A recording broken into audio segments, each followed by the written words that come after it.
আমরা কোনোদিনই হার মানিনি, আমরা হার মানব না। ইতিমধ্যে মেডিকেল কলেজে জায়গা এবং মেডিকেল কলেজ স্থাপনের জন্য প্রাথমিক যে কার্যক্রম শুরু করার জন্য টিম এসেছে। আপনাকে অবগতির জন্য জানাচ্ছি যে বিশ্ববিদ্যালয় স্থাপনের জন্য ইতিমধ্যে কার্যক্রম শুরু হবে।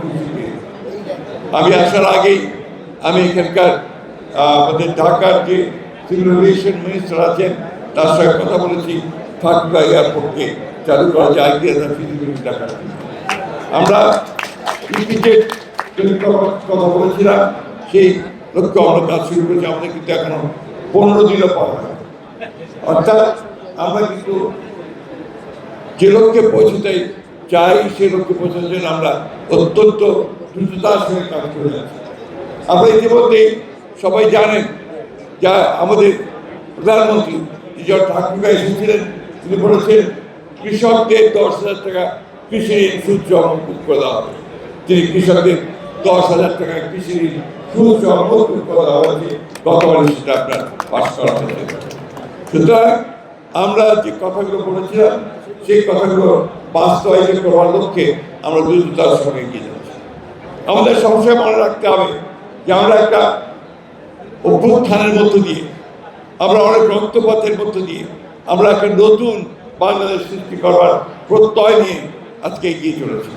আমাদের নেতা যারা তারেক রহমান আমাদের সেই নেতৃত্ব দিচ্ছেন, যে আজকে বর্ণ, গোত্র, ধর্ম সব কিছুকে একত্রে করে সকলকে সঙ্গে নিয়ে জাতীয় ঐক্য সৃষ্টি করে আমাদেরকে আমাদের জাতি গঠনের ক্ষেত্রে এগিয়ে যেতে হবে।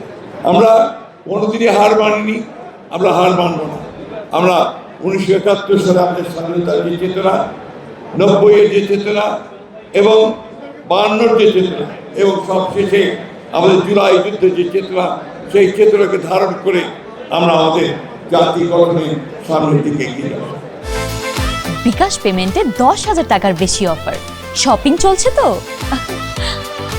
পরম করুণাময় আল্লাহ তাআলার কাছে আমরা সেই দোয়া চাই যে আল্লাহ তাআলা আমাদেরকে সেই শক্তি দেন, যেন আমরা আমাদের দেশকে সত্যিকার অর্থেই একটা